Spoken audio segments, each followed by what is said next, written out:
So Anthony Solometo, a lot of people also upset with that one because dominant performance in low A Bradenton in his pro debut. From a number standpoint, but we've got him at number 20, and we've got him below some other arms that I think a lot of Pirates fans maybe have never even heard of. So I guess that's maybe where some of the outrage comes from. But yeah, Solometo, why so low? Yeah, so you'll see I got he and Hunter Barco stacked. They're at 20 and 21. They're kind of similar in a bunch of ways. They're both like pretty low slot, softer tossing lefties, pretty command oriented. And I like Solometo. He was ranked higher than this when he was a high schooler. There just isn't really the things that I'm looking for in a guy this young who's gonna throw harder over time. Anthony Solometo just doesn't have.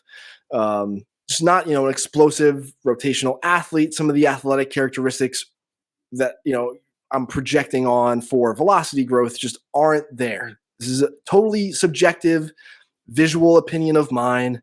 Now I do think, he will probably develop the command to still be a fine big league starter, just at the back of a rotation. That's what a 40 is for me.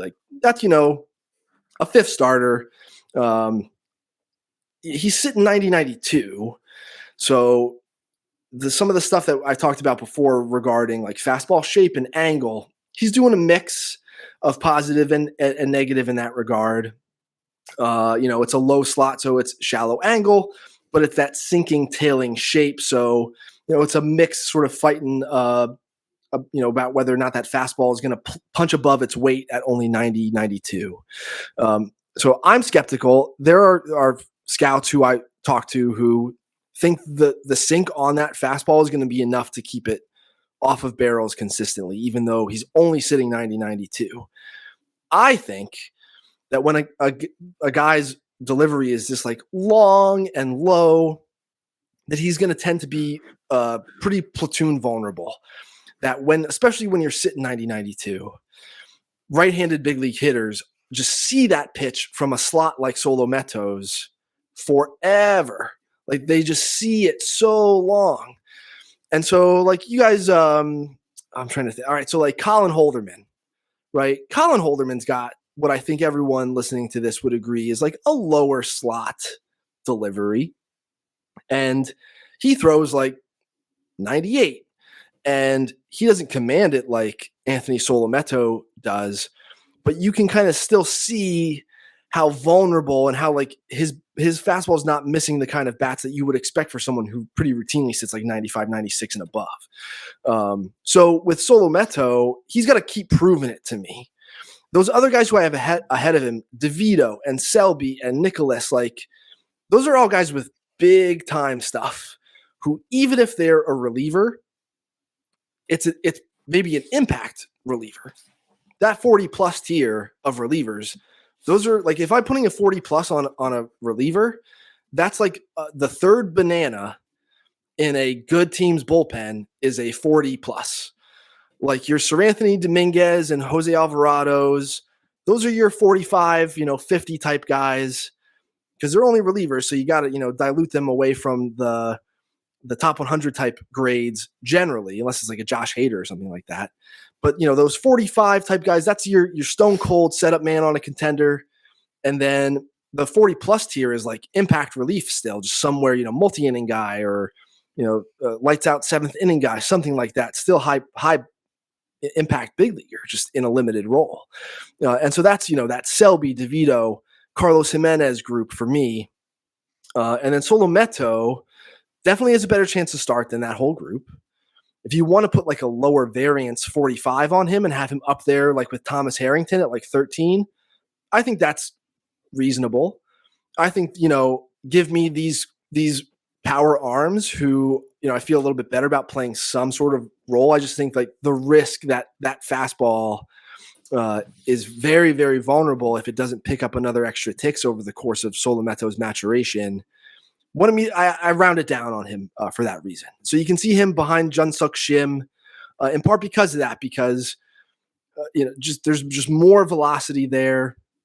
And I just, all things being equal, like I'd rather have that guy.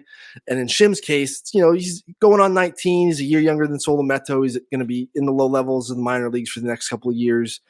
Probably about the same as Solometo as far as like his timeline to the big leagues, or close to it within a year. And just give me the guy with the bigger stuff, in that situation. So yeah, if anything, I just think that Solometo's like ceiling is low. And his distance from the big leagues is high. And at maturity, he's probably someone who's in that 45 tier. If he continues to prove that his command is good enough to like survive with a fastball that is this slow. But for now, while he's still a couple years away, I think I have to value him below that group of power arms who are like going to be up pretty soon. So he's not Madison Bumgarner all over again, like I've been told 1,000 times. I can see how people, and for sure I've made that mechanical comp too, because it does look like that. But you got to remember, like Bumgarner, well, first of all, at 20, Bumgarner was already in the big leagues. Yeah. Second of all, teenage Bumgarner was throwing like 96, and then he got hurt and just, he found a way to succeed, even though that velocity never came back. And now he's out of shape and making a lot of money for the Diamondbacks, and he's kind of a dick to. He's just ranching and hanging out. Yeah, he's riding bulls and he don't care. Being a dick. He was rehabbing on the backfields here for the Diamondbacks, and like he was ready to go, and it wasn't quite game time yet for like the complex game. It wasn't 7:00 yet, and but he wanted to go, and so they started the game early to appease him. Umpires weren't there yet. I love me some Mad Bum, even though he ruined my life in 2014. He did ruin our life in 2014, that's for sure. Yeah, that sucks. It does. I'm sorry about that. You're not, but it's okay. I am. Jeez. I'm from Eastern PA, but I don't hate you guys. Yeah. Well, it's because we've sucked so long. You can't really hate us. So. No. Yeah, and Pittsburgh, as a city, I love going there. And our website developer, Sean Dolinar, lives there. And a bunch of my family went to Pitt, and some of my cousins are still there. And I love going there. And the architecture of the city is incredible. And it's I think maybe America's most underrated city and has the best ballpark. I just don't, think that the top 5 pick from New Mexico State's very good.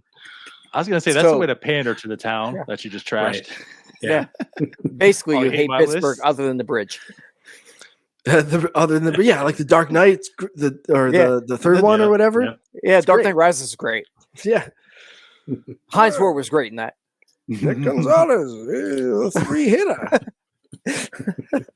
You all, thank you for watching. I know we try to provide the most entertaining content that we can, and we'd love to spread it to as many people as possible. So I know it doesn't seem like a lot, but if you could take the 5 seconds to like this video and subscribe to the page, it helps out so much more than you know.